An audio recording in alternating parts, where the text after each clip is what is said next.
Last class में हम लोगों ने क्या पढ़ाई किया था? लास्ट क्लास में हम लोगों ने ये कुछ वेव फ्रंट के बारे में देखा था और तीन तरह के सोर्सेस, डिफरेंट सोर्सेस के लिए हम लोगों ने वेव फ्रंट देखा था या फिर वेव फॉर्म जो कैसा कैसा हो सकता है वो हम लोगों ने देखा था। तो एक था पॉइंट सोर्स के लिए हमारा वेव फ्रंट स्फेरिकल हुआ था और साथ ही साथ उसके लिए हम लोगों ने इंटेंसिटी का फॉर्मूला लिखा था। इवन ये भी बताया था कि अगर हमारा कोई भी वेव का फंक्शन है तो वेव का फंक्शन किस तरीके से चेंज होगा वो हम लोगों ने देखा। जैसे कि यहाँ पे ये रहा वेव का फंक्शन, डिस्प्लेसमेंट वेव और प्रेशर वेव किस तरीके से चेंज हो रहा है। नेक्स्ट हम लोगों ने फिर लाइन सोर्स देखा था, इनफाइनाइट लाइन सोर्स। और फिर थर्ड हम लोगों ने देखा था एक पॉइंट सोर्स जो कि इन्फिनिटी पे रखा हुआ है या फिर प्लेनर सोर्स। और फिर हम लोगों ने क्वेश्चन किए थे इसके ऊपर। अब हम लोग नेक्स्ट चलते हैं, डेट इज लाउडनेस।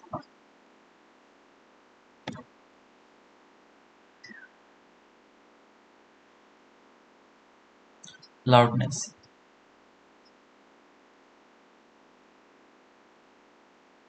तो लाउडनेस क्या चीज़ है?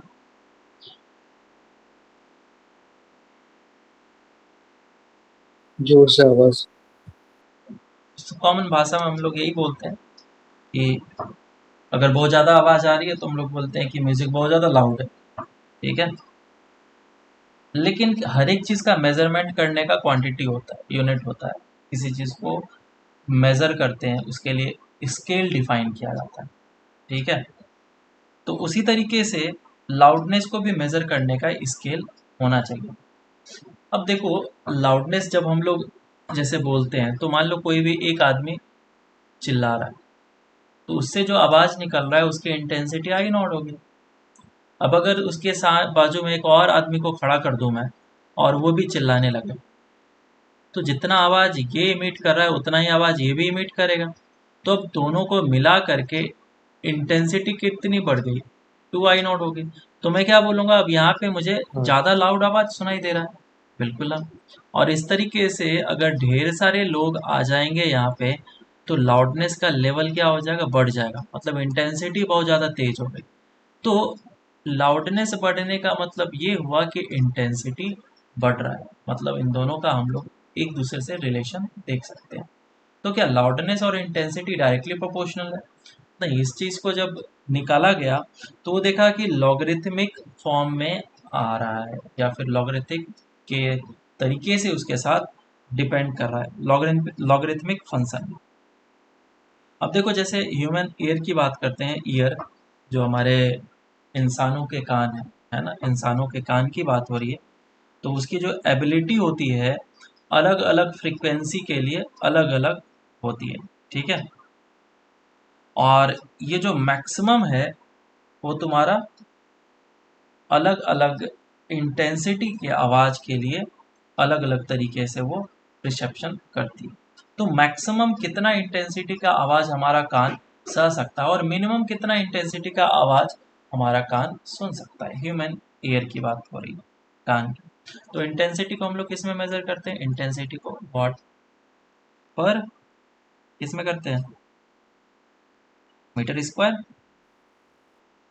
तो इंसान जो है सबसे कम जो आवाज़ सुन सकता है, the minimum intensity that a human ear can detect और हियर इज 10⁻⁻12 वॉट पर मीटर स्क्वायर। इससे कम आवाज़ नहीं सुन सकता है या फिर डिटेक्ट नहीं कर सकता है। ठीक है, सबसे ज़्यादा कितने मैक्सिमम सुनाई दे सकता है? ये तो मिनिमम इंटेंसिटी होगी। सबसे मैक्सिमम कितनी इंटेंसिटी की आवाज़ सुनाई दे सकती है, बताओ? 10⁻24। मैक्सिमम जो है वो 1 वॉट पर मीटर स्क्वायर का इंटेंसिटी सुनाई दे सकता है। ठीक है, और ये मैक्सिमम है, इससे ज़्यादा अगर हो गया तो फिर प्रॉब्लम हो जाएगा। कान, मतलब कि अनबियरेबल पेन वगैरह हो सकता है, और भी डिफरेंट चीज़ें हो सकती हैं, ये सारी चीज़ें हो सकती हैं। तो आदमी जो सुन सकता है उसके फ्रीक्वेंसी लेवल के बारे में अगर बात करें तो फ्रीक्वेंसी कहाँ से कहाँ तक होता है, तुम लोग को पता होगा? 10,000 20 20 किलो से hertz to 10,000। 20 kilohertz. हाँ 20 सही। Hertz to 20 kilo hertz, 20 hertz to 20 kilo hertz. जो इंसान है वो इस रेंज के फ्रीक्वेंसी को सुन सकता है, इसके बाहर के फ्रीक्वेंसी को और इसके इस तरफ के फ्रीक्वेंसी को नहीं सुना जा सकता है।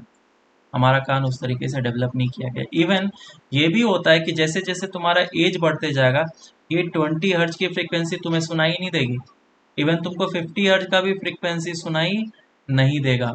ये रेंज और ज़्यादा छोटा होने लग जाता है। जब बेबीज़ वगैरह होते हैं, बच्चे होते हैं, छोटे होते हैं, उसके कान काफ़ी अच्छे होते हैं, तो ये सारे रेंज वो क्लियरली क्लियरली सुन पाता है। और जब जैसे जैसे एज बढ़ने लग जाता है तो फिर ये रेंज धीरे धीरे चेंज होने लग जाते हैं और ये छोटा होने लग जाता है। तो ये सारे साउंड मुझे सुनाई दे सकते हैं, इससे रिलेटेड जो भी फ्रिक्वेंसी होगा, आवाज़ होगा, वो सुनाई दे सकता है। इसके अलावा हमें सुनाई नहीं दे सकता है। और इंटेंसिटी के बारे में बात करें तो मिनिमम इंटेंसिटी इतना सुन सकता हूँ मैं, और मैक्सिमम इंटेंसिटी इतना सुन सकता हूँ मैं। इससे कम या फिर इससे ज़्यादा हमारे लिए दिक्कत है। तो ये चीज़ तो हो गया हमारा इंटेंसिटी से रिलेशन, जो कि लाउडनेस को है।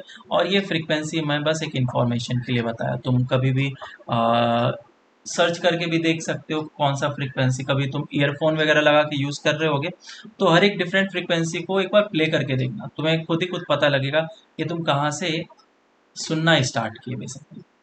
देखो मैं, अगर मेरे पास होगा तो मैं दिखाता हूँ तुम्हें। से पूरा ही सुनाई दे जितना बोलूँगा था।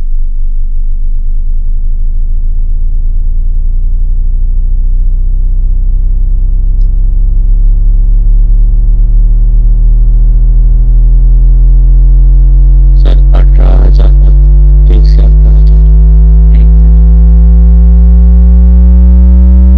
आपको कहाँ तक सुनाई दे?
खैर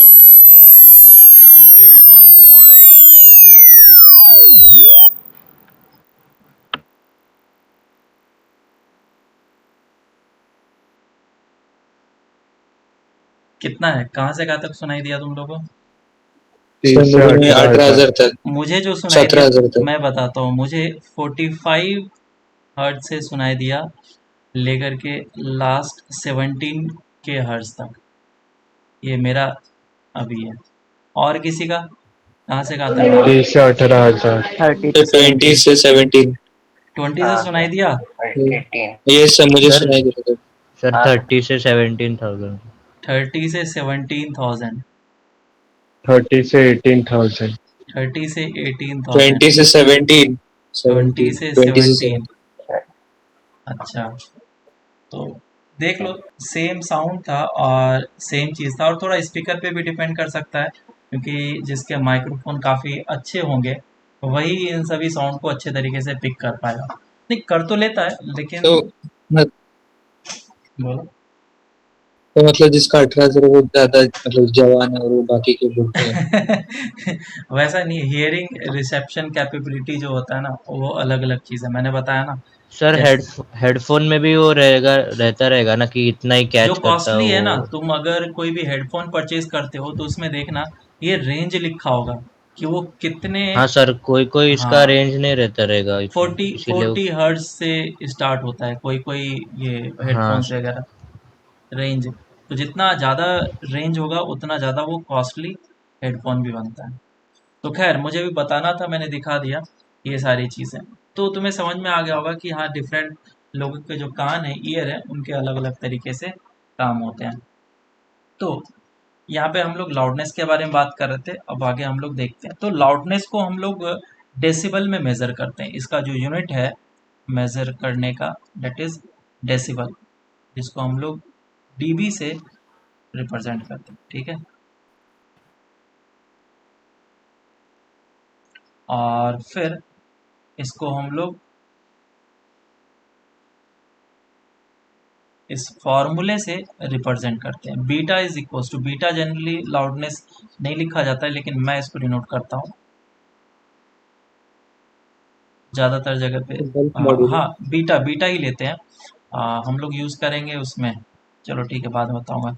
इसका जो फार्मूला होता है that is 10 log I by I not the base 10, ये लाउडनेस का फार्मूला होता है। तो इस फार्मूले को हम लोग याद रखेंगे और इसी फार्मूले से सारा काम करेंगे। अब इसमें समझ लेते हैं कि हर एक चीज़ का क्या क्या मतलब है। 10 लॉग बेस 10, ये सब तो समझ में आता है। आई और आई नॉट क्या चीज़ है? I is the intensity, I is the intensity, जिस इंटेंसिटी पे कोई भी आवाज़ हम लोग सुन रहे हैं। और आई नॉट जो इंटेंसिटी है वो मिनिमम इंटेंसिटी है, minimum intensity, this is the minimum intensity, ये जो सबसे कम हम लोग सुन सकते हैं। तो क्योंकि एक हमें स्केल बनाना था, स्केल बनाना होता है तो हमें एक रेफरेंस पॉइंट को हमेशा दिखाना होता है। जैसे कि हम लोग स्केल, मीटर स्केल बनाते हैं तो जीरो लेते हैं रेफरेंस पॉइंट, है ना। या फिर हम लोग कोई पोटेंशियल डिफाइन करते हैं तो इन्फिनिटी भी जीरो पोटेंशियल डिफाइन कर लेते हैं, तो एक रेफरेंस लेना होता है। तो हमारा लाउडनेस भी जीरो का तो कुछ ना कुछ होना चाहिए। तो जीरो होने के लिए हमारा आई का वैल्यू कितना हो जाना चाहिए? बोलो, आई का वैल्यू कितना होना चाहिए? 0 जीरो, ln 1 या log 1 का 1 वैल्यू 1 वन होना चाहिए। इसका मतलब आई का वैल्यू होना I चाहिए not. आई नॉट के बराबर आई होना नॉट होना चाहिए, चाहिए। ठीक है। तो इस तरीके से हमें बीटा पता चलने लगेगा, मतलब लाउडनेस पता चलने लगेगा। और ये लाउडनेस का मैं स्केल बना रहा हूँ यहाँ पे। लेट से दिस इज ज़ीरो, अगर ये ज़ीरो है तो इंटेंसिटी कितना हो जाएगा? आई नॉट के बराबर, ठीक है।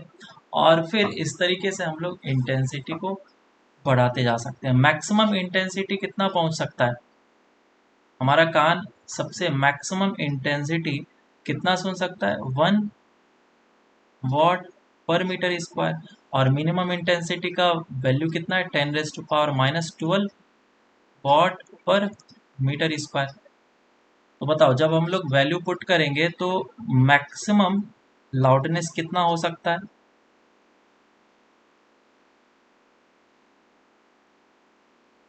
पहले इसको पुट कर लो।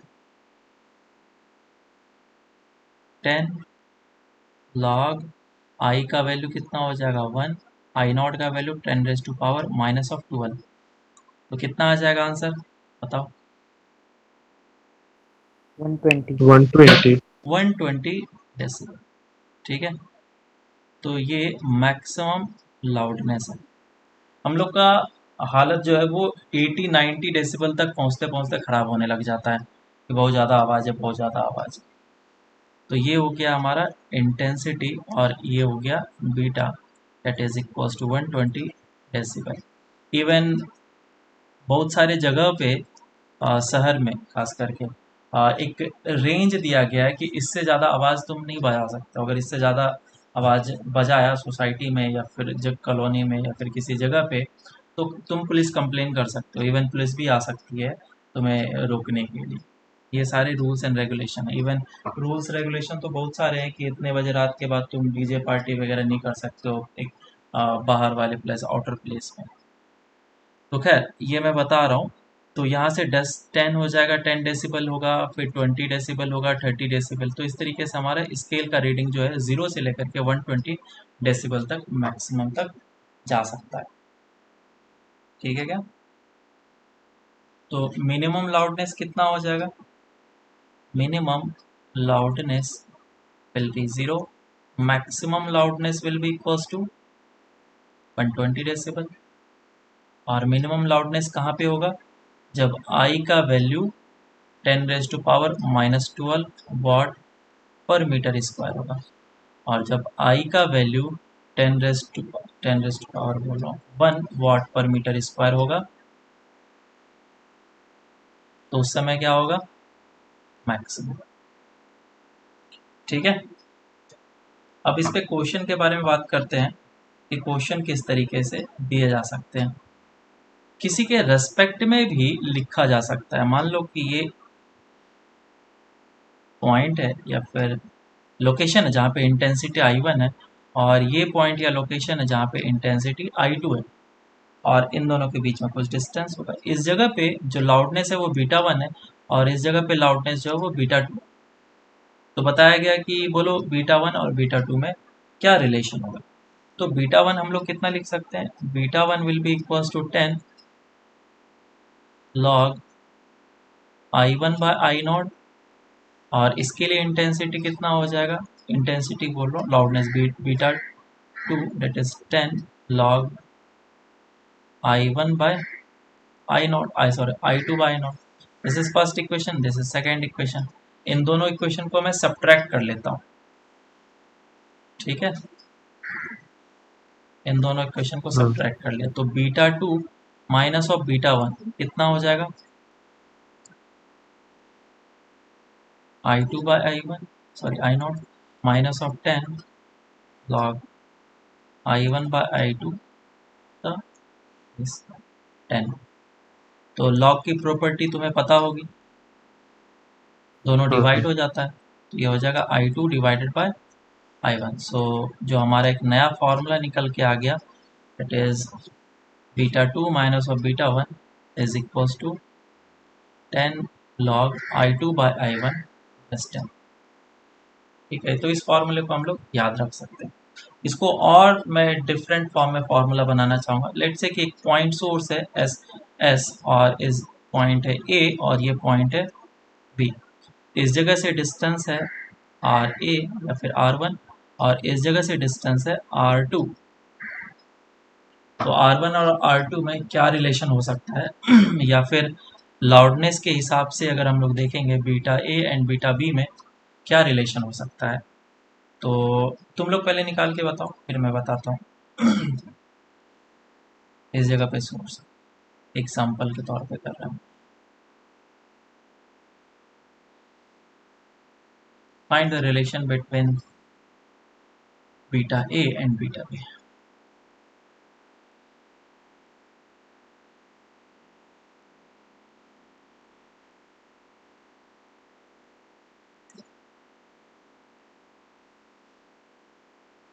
देखो इसको सॉल्व करते हैं, तो कैसे करना होगा? हमें फॉर्मूला यूज करना है सबसे पहले इंटेंसिटी का। इंटेंसिटी का फॉर्मूला क्या होता है? I is equals to power upon area, energy per unit time per unit area will be the intensity. और याद करो जब हम लोगों ने सन को एज्यूम किया था, तो आर डिस्टेंस पे इंटेंसिटी कितनी बताई थी हम लोगों ने? क्योंकि ये जो सोर्स है ये 3 डायमेंशनल सोर्स है, ये तीनों डायरेक्शन में एनर्जी को इमिट करता है। तो इस जगह पे पावर और इस जगह पे पावर सेम होगा, P1 और P2 इक्वल होंगे, लेकिन इंटेंसिटी जो होगा I1 ज़्यादा होगा और I2 क्या होगा? कम होगा। तो इंटेंसिटी I1 लोकेशन पे क्या होता है? Power upon area. एरिया कितना? 4 पाई R स्क्वायर लेते हैं हम लोग। बोलो आवाज़ आ रही है ना? Yes sir. तो हाँ सर। इंटेंसिटी एट लोकेशन ए क्या हो जाएगा, पावर अपॉन 4 पाई R1 का स्क्वायर, और intensity at location B will be equals to power upon 4 pi R2 का स्क्वायर। या फिर मैं इस चीज़ को डायरेक्टली कर सकता था कि intensity is inversely proportional to R square for a point source. तो पॉइंट सोर्स के लिए इंटेंसिटी अगर इनवर्सली प्रोपोर्शनल है तो I A upon I B is equals to क्या हो हेलो। जाएगा, R B upon R A का होल स्क्वायर। आया ना, बोलो ये समझ में आया। हाँ सर। हाँ सर। अब हम लोग बीटा, दो लोकेशन थे ए और ये बी, और ये था पॉइंट सोर्स हमारा। तो ये डिस्टेंस है R1 और ये डिस्टेंस है R2। इस जगह पे इंटेंसिटी है आई ए, इस जगह पे इंटेंसिटी आई बी, इस जगह पे लाउडनेस है बीटा ए और इस जगह पे लाउडनेस है बीटा बी। तो beta B minus of beta A is equals to 10 log of intensity of B upon intensity of A to the base 10। ठीक है, और इसका रेशियो हमें यहाँ पे पता है, जो कि हम लोग अब चाहें तो पुट कर सकते हैं। तो beta B minus of beta A is equals to 10 log, और इसका रेशियो कितना हो जाएगा, R A upon R B का होल स्क्वायर। तो इस फॉर्मूले को याद रखेंगे, ठीक है। ये फॉर्मूला हमारे लिए काफ़ी ज़्यादा यूजफुल है, जिसमें कि इंटेंसिटी का कोई भी रिलेशन नहीं है, सिर्फ डिस्टेंस से हमें पता चल रहा है कि उन दोनों के बीच में लाउडनेस में क्या रिलेशन होगा। समझ में आया क्या? But this formula is only valid yes for sir. Point source, point source ही होना चाहिए, ठीक है। तो इसका मतलब मैं कुछ और भी तो कर सकता हूँ। क्या कर सकता हूँ, intensity is directly proportional to pressure का square, directly proportional to displacement का स्क्वायर होता है, डिस्प्लेसमेंट एम्पलीट्यूड है ना, और inversely proportional to R square होता है। तो मैं इस जगह पे कुछ भी पुट कर सकता हूँ चाहो तो, ये सब चीज़ें है ना। चलो अब इस पे क्वेश्चन करते हैं। उसका फॉर्मूले में कन्वर्जन ये भी हो सकता है कि मैं इसको लिख दूँ beta 2 minus of beta 1 is equals to 10 log S 10 R1 अपॉन R2 का whole square equals to 10 log, और इसका इसके साथ इन्वर्स का रिलेशन है,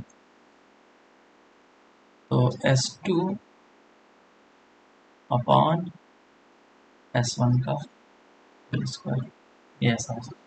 और भी चीज़ें होंगे, जैसे जैसे हम लोग क्वेश्चन करेंगे तुम्हें समझ में आते जाएगा। सबसे पहले एक बेसिक क्वेश्चन करते हैं।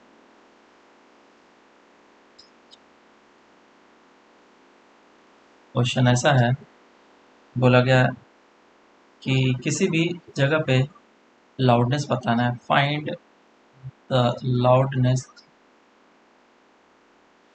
Eight a point where intensity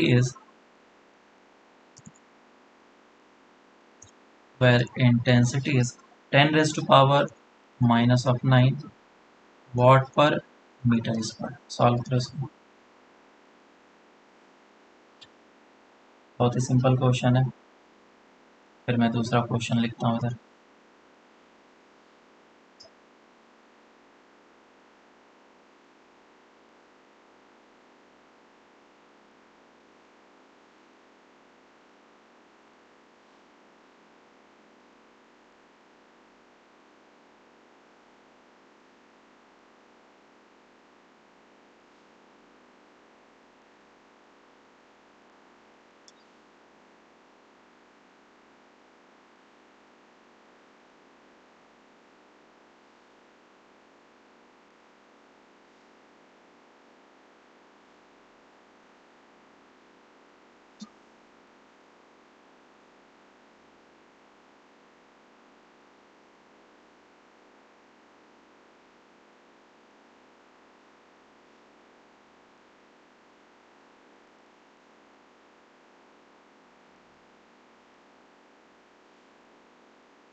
first question हो गया क्या? Yes sir. Yes, sir. तो beta is equals to 10 log I by I not to the base 10 होता है, और आई का वैल्यू कितना है 10 raise to power -9, I not 10 raise to power -12 होता है। ये हो जाएगा 10 लॉग 10 रेज टू पावर कितना हो जाएगा 3, तो ये आ जाएगा 30 डेसिबल। सेकेंड क्वेश्चन दिया the intensity of sound eight point A at a distance of r from a point source is I naught. So find the intensity if the point is twice the distance of A. Also find the relation between the loudness at both locations. ठीक है, तो दूसरा location मान लो B है, तो A और B location में relation चाहिए। सॉल्व करो उसको। तो देखो क्वेश्चन में क्या बोला गया है, एक पॉइंट सोर्स है और ये लोकेशन है A।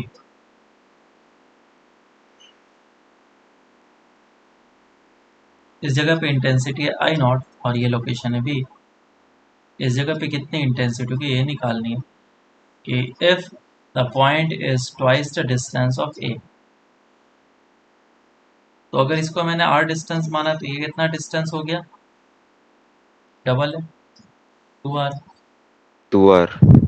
और इस जगह पे इंटेंसिटी हो जाएगी आई बी। तो intensity is inversely proportional to R square, तो I A upon I B is equals to R B upon R A का होल स्क्वायर हो जाएगा।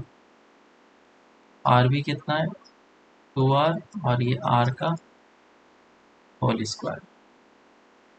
इंटेंसिटी जो आई बी हो जाएगा that will be I not divided by 4 दिया जाए। अब दोनों के लाउडनेस पे हम लोग रिलेशन निकालते हैं, बीटा ए एंड बीटा। तो बीटा बी छोटा होगा या बड़ा होगा, बोलो। बीटा लाउडनेस बी छोटा ए पे ज़्यादा होगा या बी पे ज़्यादा होगा?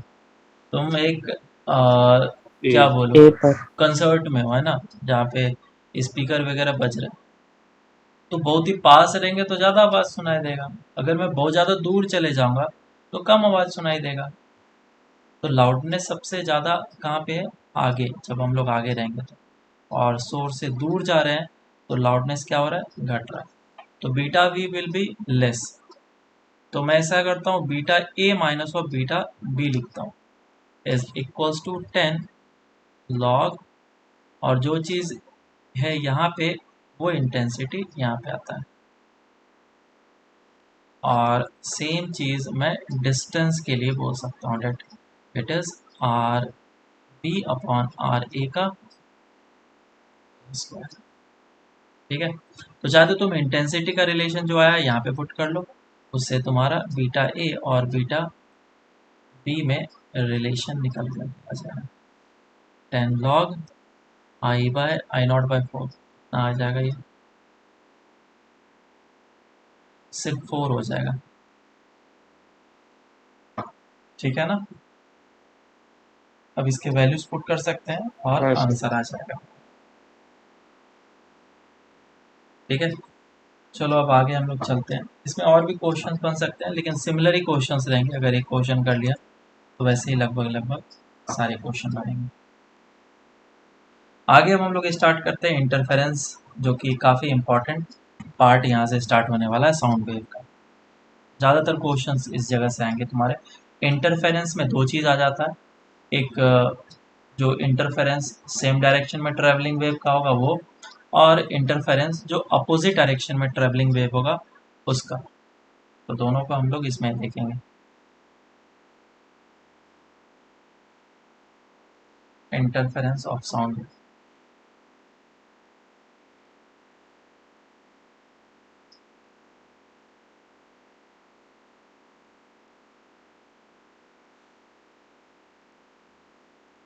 तो अभी मैंने बताया दो तरह के साउंड वेव के इंटरफेरेंस हम लोग पढ़ेंगे। और कोई वेव जो कि इस डायरेक्शन में जा रहा है और इसी डायरेक्शन में दूसरा वेव जा रहा है, और ये दोनों क्या कर रहे हैं, इंटरफेरेंस कर रहे हैं, कंबाइन करके मुझे रिजल्टेंट वेव दे रहा है। तो ये वाला तरीका, ये वाला हम लोग देखेंगे, दिस विल बी केस 1। और केस 2 में देखेंगे जिसमें कि जो वेव्स हैं वो अपोजिट डायरेक्शन में आकर के इंटरफेयर कर रहे हैं। लेट से ये एक वेव है जो इस डायरेक्शन में आ रहा है, और ये एक वेव है जो कि इस डायरेक्शन में आ रहा है, और ये आपस में इंटरफेयर कर रहे हैं। तो ये हो जाएगा हमारा केस 2, और इससे जो इंटरफेरेंस होकर के रिजल्टेंट वेव मिलेगा वो हम लोग स्टडी करेंगे। ठीक है, तो इस वाले पार्ट में हम लोग ज़्यादातर constructive interference and destructive interference के बारे में देखते हैं, जो कि हम लोगों ने वेव ऑन स्ट्रिंग में भी देखा था। और इसमें हम लोग देखते हैं स्टैंडिंग वेव के बारे में, स्टैंडिंग वेव के बारे में, और इसमें आएगा ऑर्गन पाइप वगैरह। ठीक है, ये सारी चीज़ हम लोग रिलेटेड स्टडी करेंगे। मैक्सिमा मिनिमा आता है इसमें, मैक्सिमा एंड मिनिमा। तो इस वाले पार्ट में ये स्टडी करेंगे, तो इस वाले पार्ट में ये स्टडी करेंगे। सबसे पहले केस 1 हम लोग देख रहे हैं कि जो दोनों वेव्स हैं वो सेम डायरेक्शन में ट्रेवल कर रहे हैं। अच्छा, मैं बता देता हूँ दोनों का डिफरेंस क्या हुआ। अगर y1 की बात कर रहा हूँ मैं, तो सेम डायरेक्शन में ट्रेवल करते हैं तो फंक्शन के अंदर क्या आता है, ओमेगा टी माइनस ऑफ के एक्स, और y2 जो होगा वो जी ओमेगा टी माइनस ऑफ के एक्स होगा। लेकिन इस वाले में क्या होगा, y1 जो होगा वो F of omega T minus of के एक्स होगा, और y2 कितना हो जाएगा, जी ऑफ ओमेगा टी प्लस के एक्स। क्यों, क्योंकि ये नेगेटिव डायरेक्शन में जा रहा है, तो यहाँ पे इसीलिए प्लस आए। टाइम का कॉफिशिएंट और एक्स का कॉफिशिएंट जो होना चाहिए वो सेम साइन का होना चाहिए, तब वेव जो है वो नेगेटिव एक्स डायरेक्शन में ट्रैवल करता है। और यहाँ पे हम लोग इसको y में डिनोट नहीं करेंगे, क्यों, क्योंकि ये तो स्ट्रिंग के लिए हम लोग डिनोट करते हैं। ठीक है, यहाँ पे कैसे डिनोट करना होगा, या तो तुम प्रेशर का एक फॉर्मूला लिखोगे, P not sine of omega T minus of के एक्स प्लस फाइव, या फिर डिस्प्लेसमेंट का लिख सकते हो, S is equals to S not sine of omega T minus of के एक्स प्लस फाइव एस। ठीक है, इस फॉर्मूले से हम लोग साउंड वेव के इक्वेशन को रिप्रेजेंट करते हैं। ये किसका इक्वेशन से रिप्रेजेंटेशन होता है, स्ट्रिंग वेव का। ठीक है, चलो अब आगे चलते हैं। तो केस फर्स्ट पहले हम लोग करेंगे, केस 1, इसमें कि both the waves are travelling in positive direction.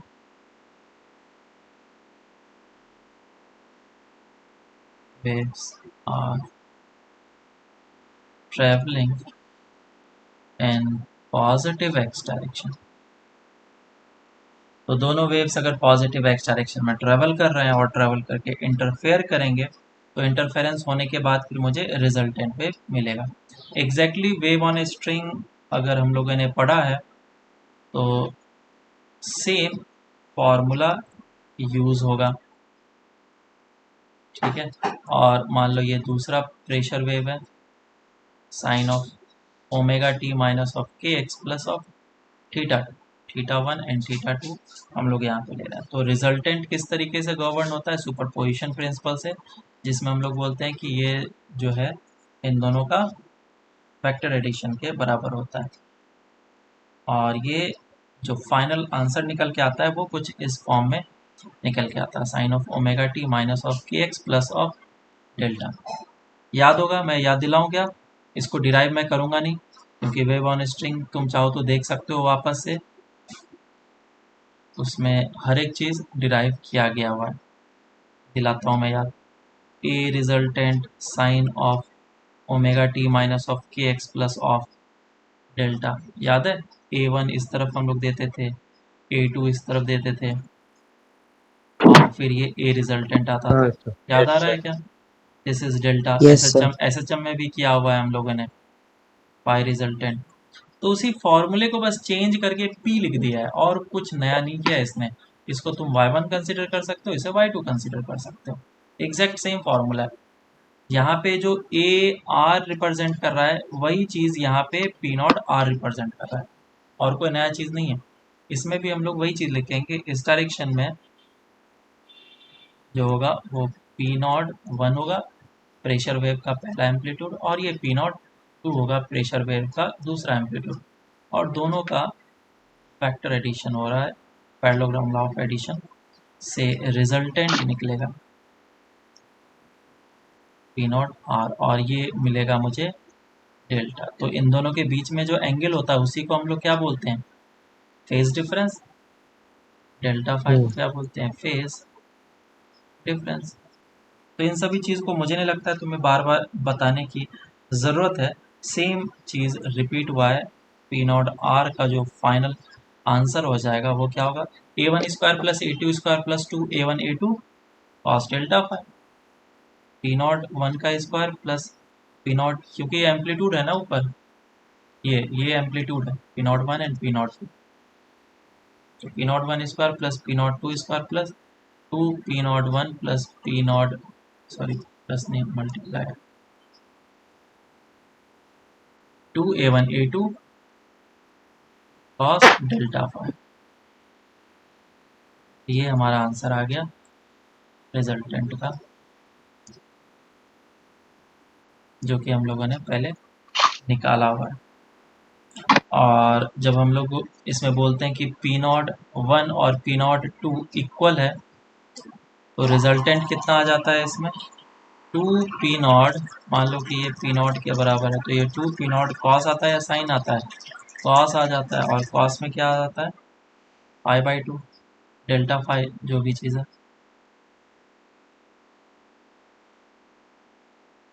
ठीक है क्या, सेम चीज़ डिस्प्लेसमेंट में अगर गिवन होगा, तो डिस्प्लेसमेंट में फंक्शन गिवन होगा तो two S not cos of, वही चीज़ लिखेंगे cos of delta phi by, इस पे क्वेश्चन नहीं आते हैं, ठीक है, टेंशन मत लो, इस पे क्वेश्चन नहीं आते हैं, अगर आएंगे तो भी तुम कर सकते हो, कोई नया नहीं है। अब पाथ डिफरेंस के बारे में बात करते हैं, delta X and delta phi, दोनों चीज, path difference and phase difference and path difference, difference and path.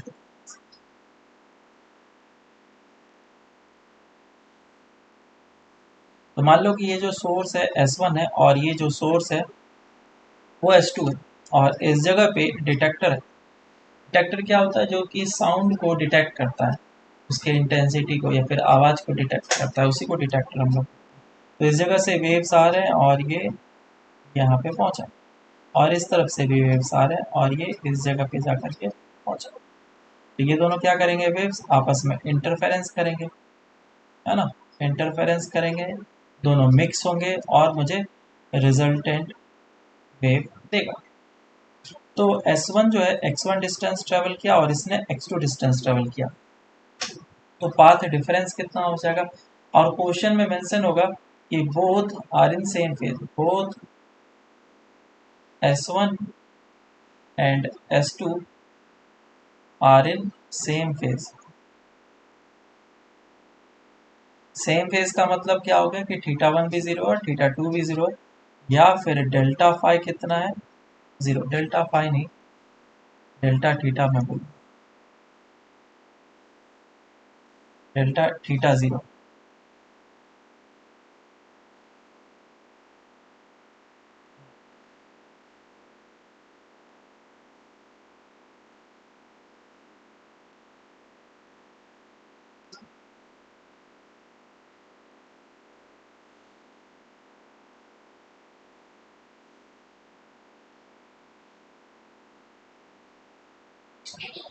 ठीक है, तो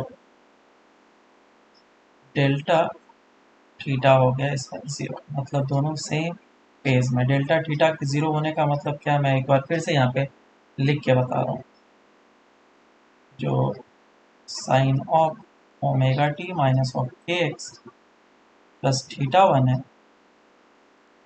एंड सेकेंड वाला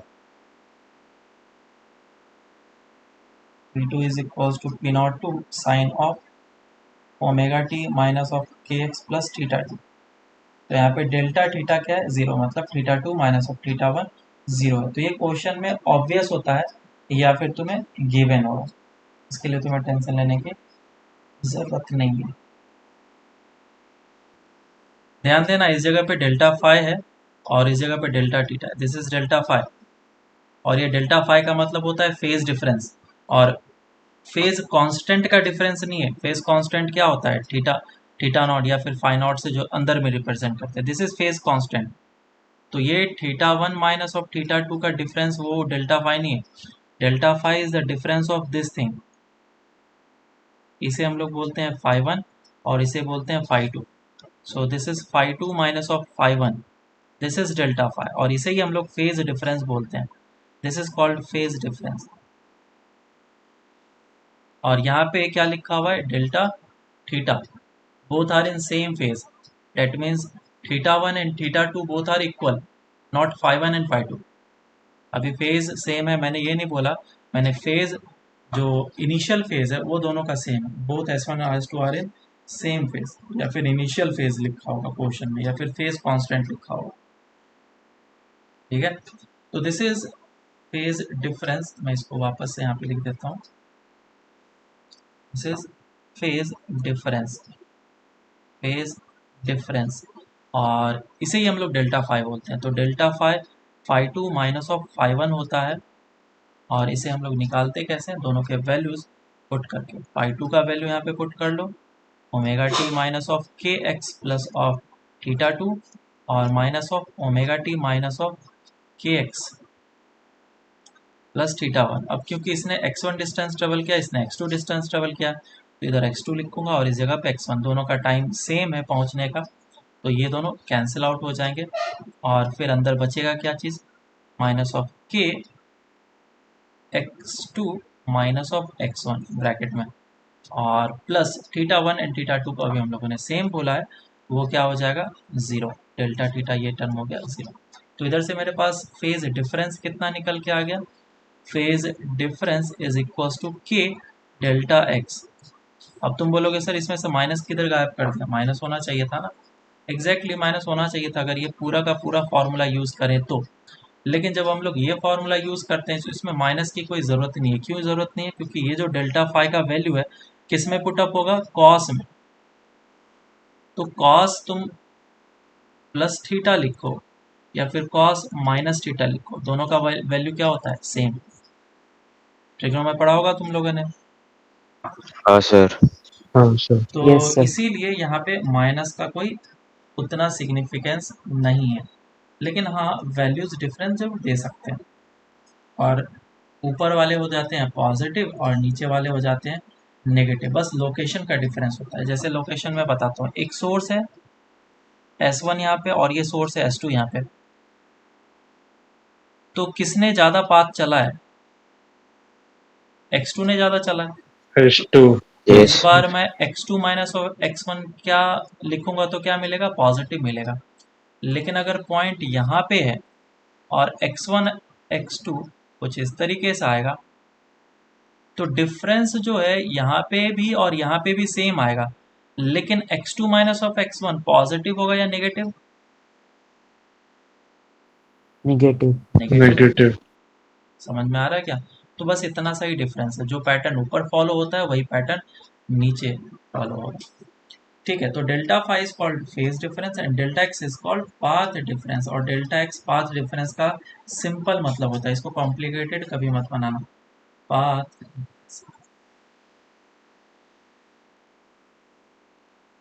so delta x is path difference।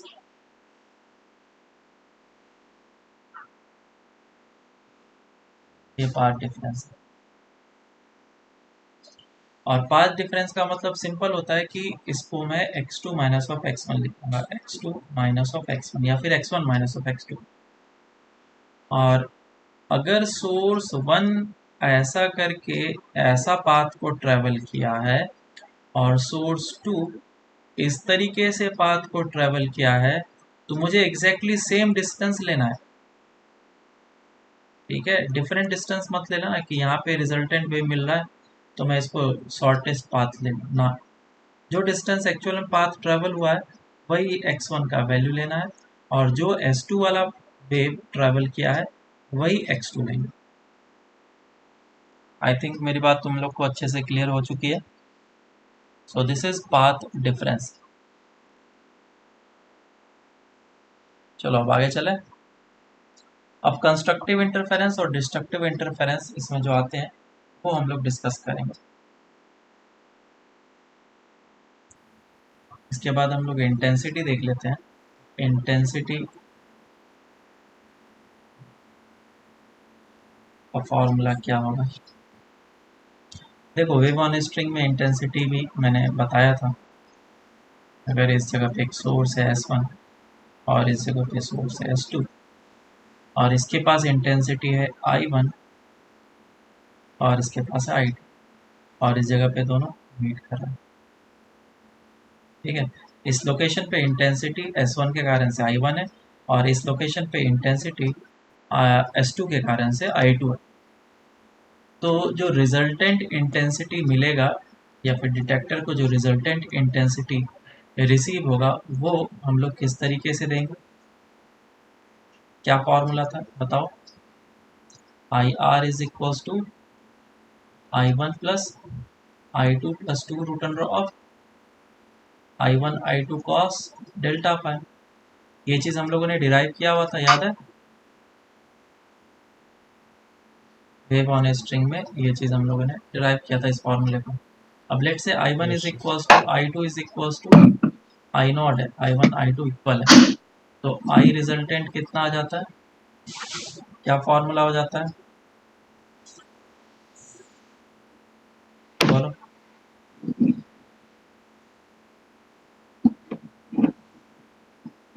कैसे करते हैं, इसी में पुट कर लेते हैं ना, और फिर ये आ जाता है 4I0 cos square delta pi by. Maximum intensity कितनी हो सकती है 4I0।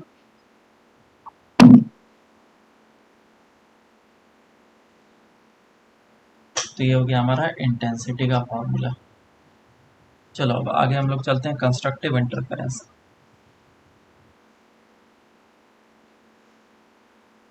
Constructive interference, constructive interference का मतलब क्या हुआ और इसकी ज़रूरत क्यों पड़ी।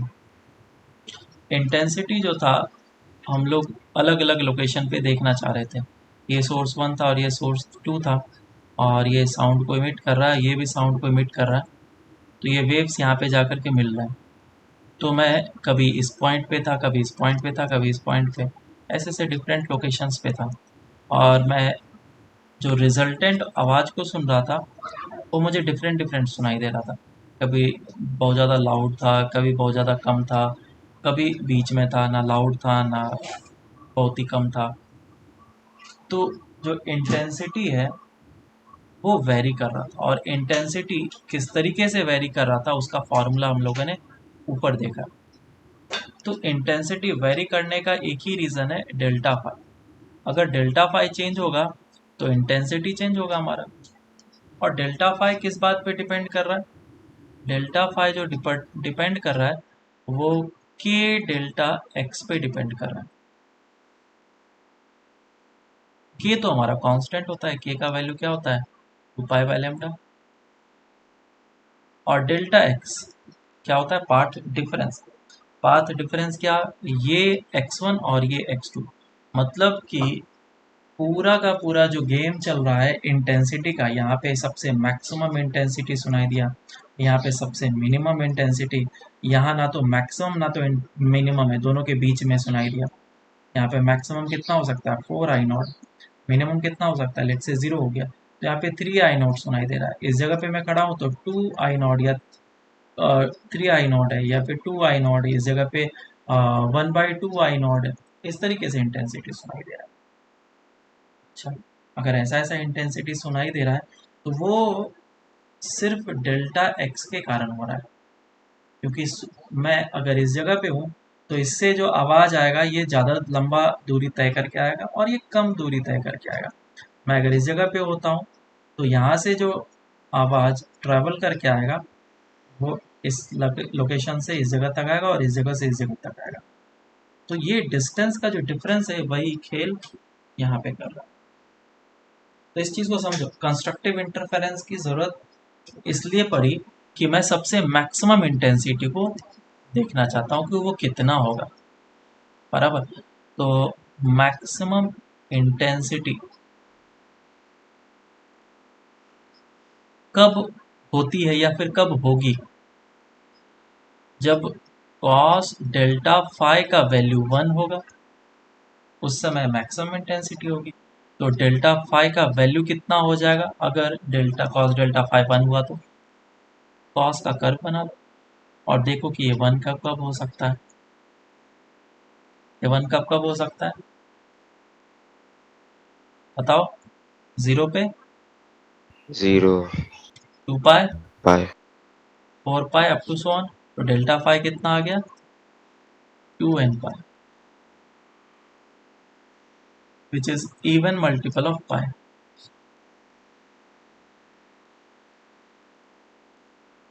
यही है डेल्टा फाई, और ये चीज़ हम लोगों ने वेव ऑन स्ट्रिंग में किया हुआ था। तो डेल्टा एक्स क्या क्या हो सकता है, delta phi is equal to के डेल्टा एक्स होता है। डेल्टा फाई का वैल्यू पुट कर लो 2n pi is equal to n का वैल्यू क्या क्या हो सकता है, 0 1 2 3 अप टू सो ऑन, और k का वैल्यू यहाँ पे पुट कर लो pi by lambda into delta X. जब इसको सॉल्व करेंगे तो डेल्टा एक्स कितना निकल के आएगा, पाई से पाई कैंसिल आउट हो जाएगा, 2 से 2 कैंसिल आउट, n लेमडा के बराबर। और ये बहुत ही इंपॉर्टेंट फॉर्मूला निकल के आया, पार्ट डिफरेंस जो होना चाहिए वो डेल्टा एक्स जो है n लेमडा के बराबर होना चाहिए। तो n का वैल्यू 0 1 2 3 हो सकता है, मतलब डेल्टा एक्स जो है अगर 0 हुआ या फिर लेमडा हुआ या फिर 2 लेमडा हुआ या फिर 3 लेमडा हुआ, तो इसमें क्या मिलेगा मुझे, कंस्ट्रक्टिव इंटरफेरेंस। इसको बस छाप लो, दिमाग में याद कर लो, ये वैल्यूज हैं कंस्ट्रक्टिव इंटरफेरेंस की। और अगर ये कंस्ट्रक्टिव इंटरफेरेंस हुआ तो मुझे इंटेंसिटी कितनी मिलेगी, आई नॉट मैक्सिमम सुनाई देगा मुझे, आई नॉट मैक्स।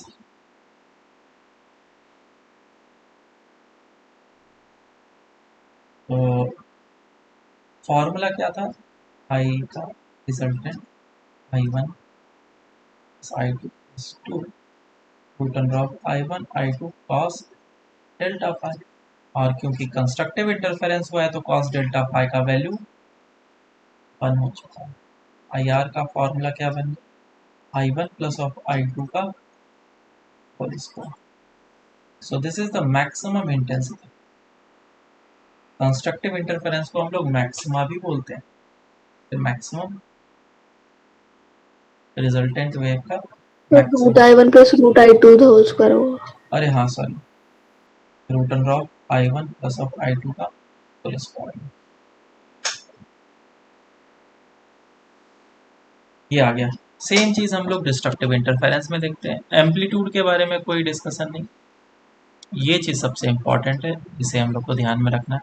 अच्छा, यहाँ पे लैम्डा प्लस में भी हो सकता है और माइनस में भी हो सकता है, क्योंकि पाथ डिफरेंस ऊपर बताया था मैंने, ऊपर पाथ डिफरेंस पॉजिटिव कहला जाएगा और नीचे पाथ डिफरेंस नेगेटिव हो जाएगा। तो ये प्लस माइनस दोनों में एग्जिस्ट कर सकते हैं।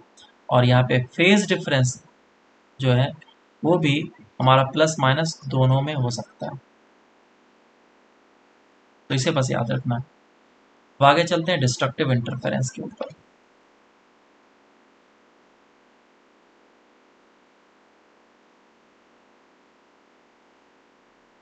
डिस्ट्रक्टिव इंटरफेरेंस,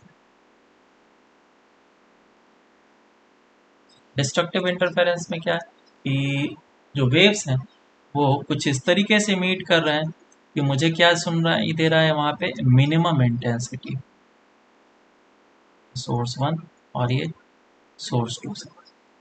तो मिनिमम सुनाई देने के लिए कॉस डेल्टा फाई का वैल्यू क्या होना चाहिए, और minimum intensity -1।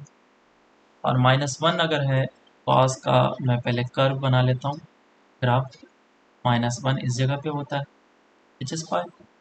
So delta phi should be equals to pi और क्या हो सकता है 3 पाई और 5 pi up to so on, मतलब odd multiple of pi. So delta phi is 2n+1 pi. ये हमारे पास फॉर्मूला है, इसे याद रखना है। और सबसे ज़्यादा तो इसे याद रखना है, delta phi is pi, 3 pi, 5 pi, 7 pi, odd multiple of pi. तो पाथ डिफरेंस अब कितना होगा, डेल्टा एक्स जो हो जाएगा के डेल्टा एक्स, डेल्टा फाई के बराबर, और delta phi 2n+1 pi is equal to 2 pi by lambda into delta x. तो डेल्टा एक्स कितना हो गया, बोलो, पाई से pi cancel out, 2n+1 lambda by 2। इस फॉर्मूले को याद रखेंगे, delta x is equal to 2n+1 lambda by 2 for destructive interference, और डिस्ट्रक्टिव इंटर। और इसमें n का वैल्यू क्या क्या पुट हो सकता है, n is equal to 0, 1, 2, 3 up to so on. Put करते जाओ, देखो डेल्टा एक्स का वैल्यू क्या क्या मिल रहा है, lambda by 2, 3 lambda by 2, 5 lambda by 2 up to so on. और इसको अगर पॉइंट में कन्वर्ट करें तो ये हो जाएगा 0.5 लेमडा, और क्या हो जाएगा 1.5 लेमडा, और 2.5 lambda, 3.5, 4.5, 5.5 up to so on. और ये प्लस माइनस भी हो सकता है पार्ट डिफरेंस। तो मैं इसको अच्छे तरीके से याद कर लेना है, याद करने जैसा तुम्हें दिख नहीं रहा होगा, लेकिन बस इसे देख लो एक बार अच्छे से। ये आ गया हमारा पाथ डिफरेंस। तो इसमें इंटेंसिटी कितनी हो जाती है, intensity I minimum intensity I1 plus of I2 plus 2 root under of I1 I2 cos delta phi. इसका वैल्यू हो चुका है -1, वैल्यू को पुट करेंगे तो आ जाएगा root under of I1 minus of root under of I2 का होल स्क्वायर, I2 का होल स्क्वायर। और अगर अगर I1 और I2 इक्वल हो जाए तो I मिनिमम कितना हो जाएगा, 0। कुछ समझ में आ रहा है, बस थ्योरेटिकली देखें तो बिल्कुल नॉर्मल सा चीज़ दिख रहा है, कैलकुलेशन दिख रहा है, लेकिन इसका प्रैक्टिकल एप्लीकेशन देखें तो बहुत बड़ा है। मतलब दो जगह से आवाज़ आ रही है, लेकिन मैं एक ऐसे स्पॉट पे खड़ा हूँ कि मुझे कुछ सुनाई नहीं दे रहा। ये एक स्पीकर है और ये एक स्पीकर है, दोनों बज रहा है, लेकिन मैं एक ऐसे पर्टिकुलर लोकेशन पे हूँ जहाँ पे इंटेंसिटी 0 हो जा रही है, मुझे कुछ सुनाई ही नहीं दे रहा है। आया ना, हाँ sir. This is Yes, sir. Destructive interference. और अगर तुमने ANC के बारे में सुना हो, हेडफोन्स जो आते हैं, noise cancelling headphones, active noise cancellation, सुना है किसी ने, सुना है क्या, नॉइज को कैंसिल कर देता है। बोस का आता है ना, सोनी का आता है, बहुत सारे हेडफोन्स आते हैं। तो वो क्या कर जाते Yes, हैं, sir. सराउंडिंग के आवाज को बिल्कुल ही गायब कर देता है। वो कैसे गायब करता है, डिस्ट्रक्टिव इंटरफेरेंस के मेथड से। जो ऑलरेडी आवाज आ रहा है उसी आवाज का फेज चेंज करके दूसरे आवाज को इंटरफेरेंस कराया जाता है, और जब वो दोनों आवाज मिक्स करते हैं तो रिजल्टेंट इंटेंसिटी मुझे 0 मिलता है, तो मुझे कुछ भी नहीं सुनाई देता है। तो नॉइज क्या हो गया, कैंसिल हो गया। और इसका एप्लीकेशन भी आता है, सॉफ्टवेयर भी आता है, तुम चाहो तो अपने लैपटॉप पे डाउनलोड भी कर सकते हो।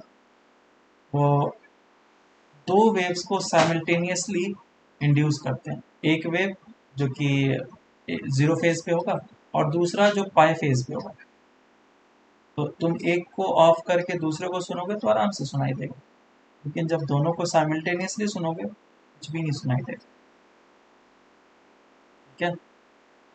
और ईयरफोन्स में मैकेनिज्म अलग अलग तरह के होते हैं कि लेफ्ट और राइट होता है, तो इसके आवाज़ जो है जो निकलते हैं ऑडियो, वो एक लेफ्ट वाले कान में देते हैं और एक राइट वाले ईयर में डालते हैं। अगर जीरो फेज वाला इसमें डाला और पाई फेज वाला इसमें डाला तब तो दोनों तुम्हें आवाज़ सुनाई देगा, लेकिन अगर इसी ईयरफोन में जीरो और पाई दोनों दिया तब तो तुम्हें कुछ भी नहीं सुनाई देगा, इंटेंसिटी जीरो सुनाई देगा। ठीक है, सॉफ्टवेयर देखना, अगर तुम लोगों को कभी लगे ऐसा कर सकते हो। चलो ठीक है, हम लोग को समझ में आ गया कि हाँ ये इंटेंसिटी ज़ीरो हो जाएगा अगर दोनों की इंटेंसिटी इक्वल है सोर्स की और डिस्ट्रक्टिव इंटरफेरेंस हो रहा है तो। लेकिन इंटेंसिटी कहाँ से कहाँ तक रेंज हो सकता है, 0 से लेकर के 4I0 मैक्सिमम तक हो सकता है। अब आगे इस पे हम लोग कंस्ट्रक्टिव और डिस्ट्रक्टिव इंटरफेरेंस के क्वेश्चंस देखेंगे नेक्स्ट क्लास से, और फिर उसमें जेई एडवांस में जो क्वेश्चन पूछे गए उस क्वेश्चन को भी हम लोग अच्छे एडवांस लेवल के क्वेश्चन को भी देखेंगे।